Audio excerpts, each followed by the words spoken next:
Hər kəsi salamlayıram. Postlarda ən çox üçbucaq videosuna səs verildi deyə bu videoda belə bir maraqlı üçbucaq sualının həllinə baxacağıq. Vaxt itirmədən keçək suala.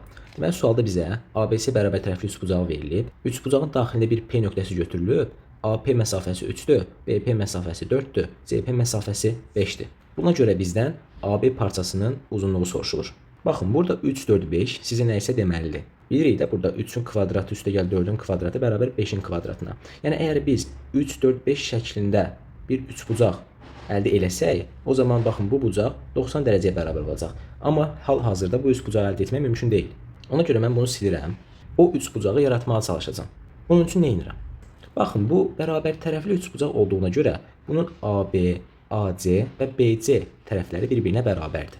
Onda mən bu ABP üçbucağın gətirib AC tərəfinə yapışdıra bilərəm. Və bu şəkildə yapışdıra bilərəm.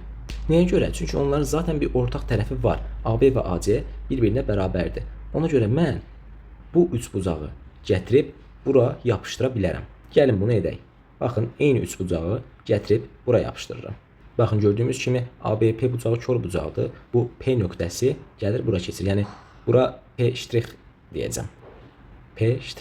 İndi fikir verin. Mən eyni üçbucağı bura köçürmüşəm deyə uyğun tərəflər bir-birinə bərabər olmalıdır.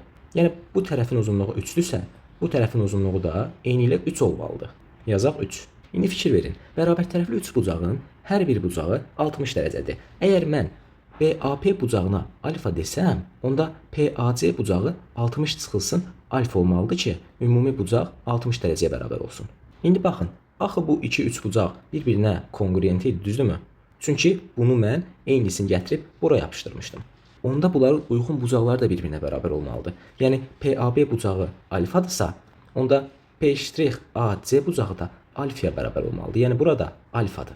Oxşar şəkildə BP tərəfinin uzunluğu 4-dürsə, P'-C tərəfinin uzunluğu da 4 olmalıdır. İndi gəlin burada P ilə P'- nöqtələrini birləşdirək. Baxın, 60 çıxılsın alfa və alfa. Bunlar bir yerdə nə edir? 60 dərəcədir, düzdürmü? Bu 60 dərəcədir. İndi fikir verin, burada təpə bucağı 60 dərəcə olan bir bərabər yanlı üçbucaq yarandı. Əgər təpə bucağı 60 dərəcədirsə, o biri bucaqlarda avtomatik olaraq 60-60 olmalıdır. Çünki əgər mən bu bucaqlara M desəm hər birinə, onda bucaqlar cəmi 180 dərəcəyə bərabər olmalıdır. Yəni 2M üstəgəl 60 dərəcə bərabər 180 dərəcə. Onda M də bərabər olacaq 60 dərəcəyə. Yəni M-in əvəzinə 60 dərəcə yazıram. İndi fikir verin, əslində AP, P'- 3 bucağı bərabər tərəfli üçbucaqdır. Çünki bütün bucaqları bir-birinə bərabərdir.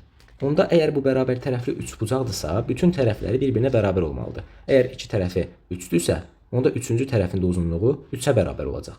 Onda P'-in də uzunluğu 3-ə bərabərdir.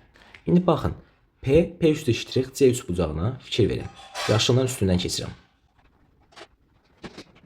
Bayaq biz 3, 4, 5 üçbucağın əldə etmək istəyirdik. Gördüyümüz kimi əldə etmişik. Baxın, tərəflərin uzunluğu 3, 4, 5 olan bir üçbucaq. Onda böyük tərəfə, yəni hipotenuza baxan bucağımız 90 dərəcə olmalıdır. Yəni bura 90-dır.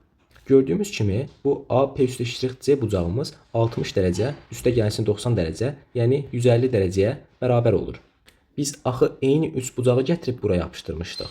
Deməli bunların uyğun bucaqları bir-birinə bərabər olmalıdır. Yəni AP'-C bucağı 150 dərəcədirsə, APB bucağı da 150 dərəcə olmalıdır.